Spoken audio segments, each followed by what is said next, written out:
اللہ تبارک و تعالی کیا یہ چاہتا ہے کہ آپ قرآن کو پڑھیں اور لوگوں کو ماریں؟ اللہ رب العزت قرآن پاک میں ارشاد فرماتا ہے وَقَاتِلُوا فِي سَبِيلِ اللَّهِ الَّذِينَ يُقَاتِلُونَكُمْ، بے شک تم قتل کرو لوگوں کو میرے لیے۔ السلام علیکم دوستو، میں ہوں محمد آصف اور آپ دیکھ رہے ہیں اسلام ود آصف۔ آج قرآن پاک پر پوری دنیا کی نظریں ٹکی ہوئی ہیں کہ کسی بھی طریقے سے اس کتاب کو دنیا کی سب سے زیادہ تشدد پھیلانے والی کتاب ثابت کر دیا جائے، لیکن ناظرین انشاء اللہ تبارک و تعالی یہ اور ان کی اولادیں، ان کی پشتیں ختم ہو جائیں گی انشاء اللہ تبارک و تعالی۔ یہ قیامت تک ثابت نہیں کر سکتے کہ قرآن پاک تشدد پھیلانے کا حکم دیتا ہے، آتنکواد کو بڑھاوا دیتا ہے۔ پوری اسلامک ہسٹری میں انشاء اللہ تبارک و تعالی انہیں ذرہ برابر کوئی بھی کمی کہیں نہیں ملے گی۔ پوری اسلامک ہسٹری میں کہیں پر بھی یہ ایک بار بھی آپ کو کہیں دیکھنے کو نہیں ملے گا۔ پورا یورپ لگا ہوا ہے، ریسرچ چل رہی ہے، کہیں سے قرآن پاک اور محمد صلی اللہ تعالیٰ علیہ وسلم کی تمام زندگی سے کچھ ایسا نکال کر لائیں جس کو ہم ثبوت کے طور پر دنیا کے سامنے پیش کر سکیں، لیکن الحمدللہ ثم الحمدللہ یہ ناکام ہوئے ہیں اور ہمیشہ ناکامیاب ہی رہیں گے۔ کیوں؟ کیونکہ اللہ رب العزت نے اس قرآن پاک کی حفاظت کی ذمہ داری خود اپنے ذمہ لی ہے، اور جس چیز کی حفاظت کی ذمہ داری اللہ رب العزت اپنے حصے لے لے، کس کی مجال ہے کہ وہ اس چیز کو ضائع کر دے یا اس چیز میں کمی نکال دے یا اس چیز کو مٹا دے؟ یہ تو ہوئی ہے بات۔ اب بات کرتے ہیں قرآن پاک پر الزامات کیوں لگتے ہیں۔ قرآن پاک پر الزامات لگتے ہیں اور ہمارے تمام نوجوان، اکثریت ایسے نوجوانوں کی ہے جو شک کا شکار ہو جاتے ہیں۔ وجہ قرآن پاک سے دوری۔ اب آپ یہ نہیں کہہ سکتے کہ میں قرآن پاک پڑھا ہوا نہیں ہوں۔ آپ اس دور میں جی رہے ہیں جہاں پر آپ ایک کلک کر کر اسلام کی پوری جانکاری، پوری نالج حاصل کر سکتے ہیں۔ جی ہاں، آن لائن کلاسز لے سکتے ہیں۔ اب آپ کے پاس کوئی بھی بہانہ نہیں بچا کہ میں مدرسے میں نہیں جا سکتا، اسلامک یونیورسٹی میں نہیں جا سکتا، اسلامک مدارس میں نہیں جا سکتا۔ الحمدللہ ثم الحمدللہ میں جو یہ یوٹیوب چینل شروع کیا ہے، میں کہیں مدرسے میں نہیں جا رہا، الحمدللہ گھر بیٹھے بیٹھے سب کچھ حاصل کر رہا ہوں، اور اپنے علم کے مطابق جتنا ہو سکا ثواب کی نیت سے آپ تک پہنچانے کی کوشش کرنے لگا ہوں۔ اللہ رب العزت قرآن پاک کو نازل فرمایا اور قرآن پاک کو اتنے بہترین طریقے سے دنیا میں اتارا کہ قیامت تک کے انسانوں کے لیے اسے ہدایت بنا کر پیش کیا۔ اللہ تبارک و تعالی کیا یہ چاہتا ہے کہ آپ قرآن کو پڑھیں اور لوگوں کو ماریں؟ ہرگز نہیں۔ یہ جو اسلام کے دشمن ہیں ان کا پروپیگنڈا ہے کہ اس قرآن کو اگر ہم نے تشدد والی کتاب ثابت کر دیا، الزام لگانا الگ بات ہے، آپ کسی بھی چیز پر الزام لگا سکتے ہیں، لیکن اس کو ثابت کرنا سب سے بڑی بات ہے، اور الحمدللہ یہ قیامت تک نہیں کر سکتے۔ اللہ رب العزت قرآن پاک میں ارشاد فرماتا ہے وَقَاتِلُوا فِي سَبِيلِ اللَّهِ الَّذِينَ يُقَاتِلُونَكُمْ، بے شک تم قتل کرو لوگوں کو میرے لیے۔ اب یہ اس چیز کو، اس ٹکڑے کو اٹھا لیں گے اور پوری دنیا میں پرچار کریں گے، جہاں کھڑے ہو کر یہ اسپیچ دیں گے، اسپیکر کے بالکل پیچھے بڑا سا بینر پوسٹر لگا ہوا ہوگا اور اس پر یہی آیت لکھی ہوگی وَقَاتِلُوا فِي سَبِيلِ اللَّهِ الَّذِينَ يُقَاتِلُونَكُمْ۔ یہ بتائیں گے دنیا کو کہ اللہ خود کہہ رہا ہے کہ میری خاطر لوگوں کو قتل کرو، اور یہ بالکل سچ بات ہے کہ اللہ قرآن میں ارشاد فرماتا ہے وَقَاتِلُوا فِي سَبِيلِ اللَّهِ الَّذِينَ يُقَاتِلُونَكُمْ، میرے لیے لوگوں کو قتل کرو۔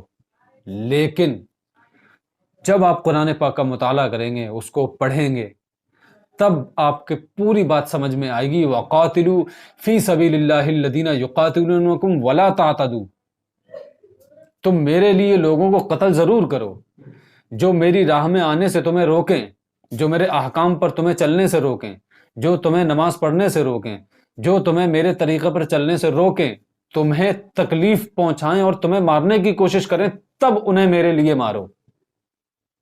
لیکن یہ یاد رہے میرے لیے بھی اگر کسی کو قتل کرو، میری خاطر بھی اگر کسی کو مارو، تو اللہ آگے کہہ رہا ہے وَقَاتِلُوا فِي سَبِيلِ اللَّهِ الَّذِينَ يُقَاتِلُونَكُمْ وَلَا تَعْتَدُوا، یاد رہے میرے لیے قتل کرنا، اگر کوئی میری طرف تمہیں آنے سے روکتا ہے، میرے احکام پر چلنے سے تمہیں اگر کوئی روکتا ہے، میری خاطر انہیں قتل کرنا، لیکن وَلَا تَعْتَدُوا، زیادتی ہرگز نہ کرنا، ورنہ جہنم میں پھینک دوں گا۔ کیوں؟ ان اللہ لا يحب المعتدین، بے شک اللہ زیادتی کرنے والوں کو پسند نہیں فرماتا۔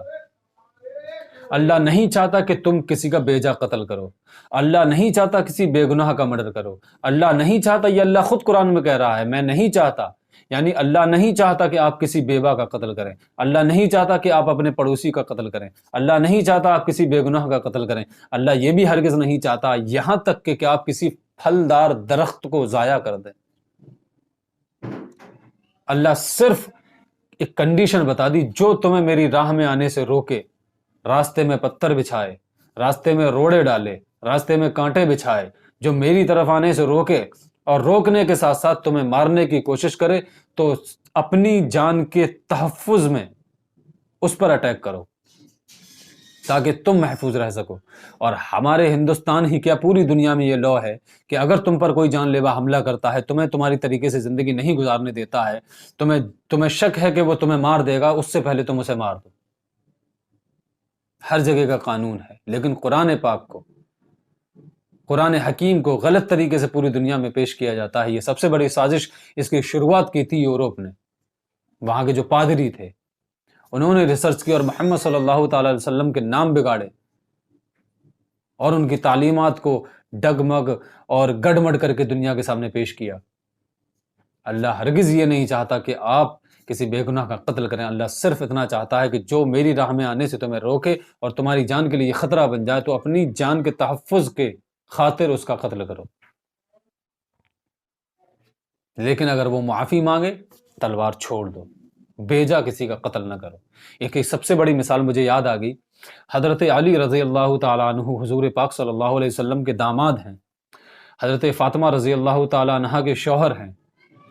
آپ رضی اللہ تعالیٰ عنہ یعنی حضرت علی رضی اللہ تعالیٰ عنہ ایک جنگ کے دوران ایک دشمن اسلام کی چھاتی پر اپنا گھٹنا رکھتے ہیں، وہ زمین پر ہے، چت لیٹا ہوا ہے، حضرت علی کا گھٹنا اس کے سینے پر ہے، اور حضرت علی اللہ اکبر کہہ کر تلوار مارنے ہی والے تھے کہ اس دشمن نے حضرت علی کے چہرے پر تھوک دیا۔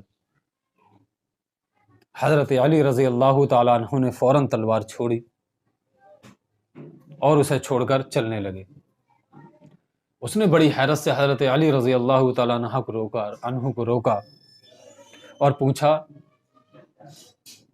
کہ آپ نے مجھے قتل کیوں نہیں کیا؟ آپ کے پاس موقع تھا، میں آپ کی گرفت میں آ چکا تھا، اور میں نے غصے کی حالت میں آپ پر تھوکا بھی۔ آپ کو اور زیادہ غصہ آنا چاہیے۔ جملہ غور فرمائے، پوری دنیا، جو پوری دنیا میں اسلام کو بدنام کیا جاتا ہے، وہ لوگ خاص طور پہ سنیں حضرت علی کے ان جملوں کو۔ حضرت علی رضی اللہ تعالیٰ عنہ نے فرمایا، میں جب تجھے قتل کرنے والا تھا تو اپنے دین کے تحفظ اور اپنی جان کے تحفظ اور اللہ کے لیے تجھے قتل کرنے والا تھا، لیکن جب تو نے میرے چہرے پر تھوکا تب مجھے غصہ آیا، اور اگر اب میں اس غصے کی وجہ سے تجھے قتل کرتا تو یہ میں اپنی ذات کے لیے تجھے قتل کرتا، اس وجہ سے میں نے تجھے معاف کر دیا، چھوڑ دیا۔ یہ ہے اسلام کی تعلیم۔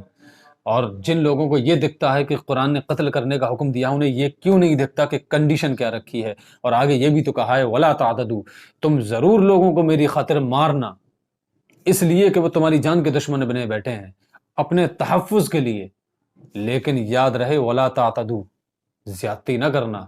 کیوں؟ ان اللہ لا يحب المعتدین، میں زیادتی کرنے والوں کو پسند نہیں کرتا۔ اور اللہ نے قرآن میں یہ بھی کہا ہے، نبی کریم صلی اللہ تعالی علیہ وسلم نے فرمایا، ایک کسی انسان کی جان بچانا، مسلمان کی نہیں، مومن کی نہیں، ایک انسان کی جان بچانا تمام انسانیت کی جان بچانا ہے۔ اور یہ بھی ہے، ایک انسان کا قتل اسلام کی نظر میں پوری انسانیت کا قتل کرنے کے برابر ہے۔ الحمدللہ ہم اس اسلام کے ماننے والے ہیں جو دنیا کا سب سے بہترین اور خوبصورت اور انصاف کرنے والا مذہب ہے، انصاف کرنے والا قانون ہے، الحمدللہ۔